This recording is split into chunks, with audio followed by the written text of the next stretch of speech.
저는 회사 잘 다니고 있었거든요. 그런데 정말 딱 한 번 잘못된 결정을 내려서 경찰 공무원이 되어버린 거예요. 그 황당한 이야기 끝까지 들어주세요.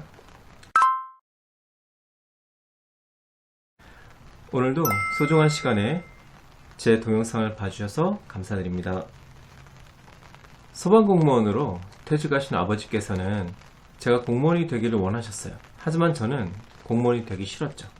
첫 번째 이유는 제가 아버지하고 사이가 너무 안 좋았는데, 사실 아버지하고 사이 좋은 아들 잘 없잖아요. 저한테 대학 내내 공무원이 되라고 하시더라고요. 그래서 결심했죠. 공무원만 빼고 아무거나 되자. 두 번째 이유는 그 시절 공무원 급여가 정말 박봉이어서 우리 6 식구가 빠듯하게 살았는데, 어느 정도였냐면 제가 사형제였거든요. 남자의 넷 먹을 거 대기도 벅찰 정도였어요. 대학 갈 때까지 학원은 근처에도 못 가봤고요. 대학 졸업을 앞두고 슬슬 취업에 대한 고민이 시작될 무렵에 저는 굉장히 단순하게 두 가지 기준을 정했습니다. 첫째, 이왕이면 대기업 가야지. 둘째, 전공이 영어니까 해외 영어부 정도는 가줘야 뭔가 무능력해 보이지 않겠지? 그래서 현대자동차 해외 영어부에 지원하기로 결심합니다. 제가 어렸을 때부터 자동차를 너무 좋아했거든요. 졸업 후 운 좋게 현대그룹에 입사를 했는데, 제가 원했던 현대자동차 해외 영업부에 안 보내주는 거예요. 그래서 그만뒀죠 뭐. 그리고 LG전자 LCD 해외 전략 사업부로 옮겼는데, 바로 지금의 LG 디스플레이입니다.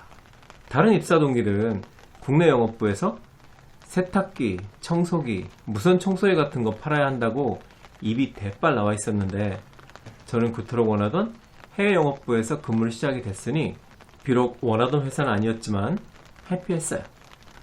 그런데 3개월쯤 지나자 저는 해외 영업부를 지원한 것을 살짝 후회하게 됩니다. 폼나게 양복 입고 회의에 참석해서 수출 전략에 대한 프레젠테이션도 하고, 해외 출장 가서 계약서 앞에 두고 바이어하고 멋지게 악수하는 건 개뿔. 신입사원의 삶이란 그냥 시다발이랄까요?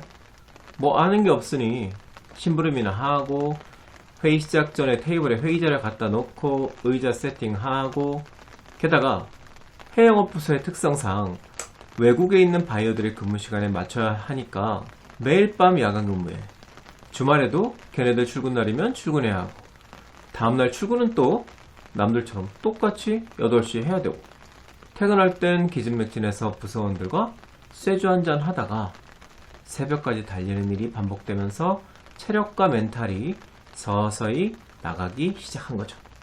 왜냐하면 졸업 전에는 대기업에 취업하면 평일엔 헬스장 같은 데 다니면서 웰빙 하다가, 주말엔 초등학교 선생님들하고 소개팅이나 하려고 했던 계획은 다 물 건너가고, 매달 월말이면 신용카드 돌려막기를 해야 하는 한심한 상황이 된 겁니다.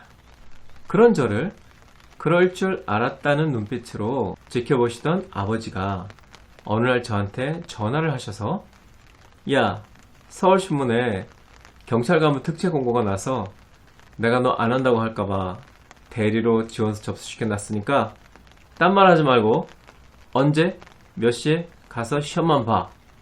그리고는 제 대답을 듣지도 않고 끊어버리시더라고요. 헐, 회사 생활이 생각만큼 만만치 않았던 건 사실이죠. 하지만 신입사원 생활이 다 그런 거 아니겠어요? 전 속으로 고민했죠. 아버지하고 대판 싸워야 하나, 그냥 무시하고 모른 척 해야 하나. 그날 퇴근 후에 집에 갔더니 제 책상 위에 서울신문 채용 공고를 아버지께서 올려놓으셨더라고요. 채용 계급, 모집 분야, 응시 자격 등등 영혼 없이 보다 보니까 모집 인원이 있는데, 오호, 아버지하고 안 싸워도 되겠는걸? 그냥 시험만 보면 되겠네. 그렇게 된 거죠. 왜냐하면 경찰청 주관으로 경찰 간부 외사 특채를 선발하는데 모집 인원이 딸랑 5명이었어요. 영어 1명, 러시아 2명, 일본어 1명, 프랑스어 1명. 경찰 간부인 경위로 임관하는 특전이 주어지니까 지원자야 몰리겠죠. 제 전공인 영어는 더더욱 많은 사람이 오지 않겠어요? 영어 전공자 1명 뽑는데 그럼 전국에서 1등을 해야 한다는 말이잖아요. 이건 가능성이 없는 거죠. 그러니 당시 저는 이렇게 생각한 거예요. 굳이 고집불통 아버지하고 며칠 동안 싸우는 것보다 그냥 하루 시험 보고 오는 게 낫겠다. 이런 매우 합리적인 결론에 이르게 된 것이죠. 1차 서류심사에서 탈락하면 땡큐지 생각하고 있었는데 합격하더라고요. 그래, 내 토익 점수가 좀 높으니까 그럴 수 있겠지 라고 생각했어요. 제가 그때 935점이었는데 상위 0.3%였거든요. 그리고 2차 적성검사에서 이번에 떨어지겠지 했는데 또다시 합격하는 참사 아닌 참사가 벌어지고 맙니다. 여기서 이왕 얘기 나온 김에 경찰 적성검사 잘 받는 팁을 하나 말씀드릴게요. 경찰 채용시험에도 적성검사가 중요한데 경찰이 되고 나서도 적성검사를 5년인가? 정기적으로 검사를 해서 인사고과에 반영하거든요. 나중에 결과표를 받아보면 해당 계급에서 내가 상위 몇 프로인지가 나와요. 저는 경감 때 한 2번 봤는데 상위 1% 안에 들더라고요. 노하우는 별거 아니에요. 답변의 일관성이 가장 중요해요. 예를 들면 1번, 당신은 다른 일보다 직장이 최우선이라는 생각을 해본 적이 있나요? 2번, 건강검진을 받아보니 지방간이 심하다고 나왔어요. 마침 직장 상사가 오늘 축하할 일이 있다며 회식을 하자는데 사정이 있는 사람은 오지 않아도 된대요. 당신은 회식에 갈 건가요? 3번, 오늘은 당신의 결혼기념일이에요. 그런데 불시 행정감사를 받게 돼서 모든 동료가 야근을 하게 되었어요. 당신은 상사에게 양해를 구하고 정시에 퇴근할 건가요? 이런 식이에요. 최선의 답은 만약 1번에 예를 선택했으면 2번, 3번도 예를 선택하는 거예요. 만약 1번에 아니요를 선택했다면 2번, 3번도 아니요를 선택하는 거죠. 적성검사라는 게 이 사람이 일관성이 있는지, 즉 정직한지를 테스트하는 거기 때문에 상황에 따라 그때그때 선택이 달라지면 점수가 낮아지고 일정 기준 이하는 재검을 받게 됩니다. 자, 어쨌든 3차 시험은 심사관들과 자기가 외국어로 인터뷰를 하는 거였어요. 대기실과 복도를 가득 메운 경쟁자들을 보면서 이 정도면 안 되겠지? 그렇게 정말 마음 편하게 면접장에 들어갔어요. 심사위원 4분 중에 3분은 경찰관이고 위원장은 미모의 대학 여교수님이셨는데 인터뷰하는 내내 저를 보고 빵긋빵긋 웃으시더니 마지막에 이러시는 거예요. 다른 지원자들은 긴장해서 떨고 실수도 많이 하던데 어쩌면 이렇게 전혀 긴장을 안 할 수 있죠? 그 말을 듣는 순간 처음으로 이러다 합격하는 거 아니야? 라는 불안감이 스쳐 지나가더라고요. 그리고 최종 발표 날 합격자 명단에 있는 제 이름을 보고 솔직히 어이가 없더라고요. 전국에서 1명 뽑는데 내가 합격했다고? 실화냐? 하지만 이미 물은 엎질러졌고 잔머리 쓴 대가는 너무너무 당혹스러울 뿐이었습니다.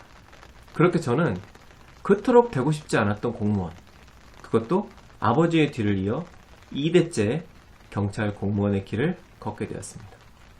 참고로 말씀드리자면 그 당시만 해도 공무원의 인기가 지금만큼 없었어요. 그때는 신랑감 선호도를 조사하면 대기업 사원이 항상 3위 안에 들었고 공무원은 한 10위 이 정도에나 있었어요. 그게 IMF 전이었으니까. 그래서 제가 사표를 내고 경찰 공무원이 된다고 하니까 당시에 부사장님이 저희 대학교 선배님이셨는데 저랑 이렇게 티타임을 가진 적이 있었거든요. 저희 사무실에 부사장님이 쫓아 내려오셔가지고 야 땡땡땡이 어딨어 이러시더니 이런 미친놈 저한테 그러시더라고요. 제가 경찰이 되려고 할 때도 미친놈이라는 소리 듣고 된 사람입니다. 물론 경찰을 그만둘 때도 미쳤냐는 소리를 엄청 많이 들었죠. 제가 경찰을 그만둔 얘기는 또 다음 영상으로 찾아뵙겠습니다. 지금까지 긴 얘기 들어주셔서 감사합니다. 오늘의 결론. 부모님들께서는 자식을 위해 항상 준비된 계획을 갖고 계십니다. 이 영상이 도움이 되셨다면 구독, 좋아요, 알람 설정 부탁드립니다.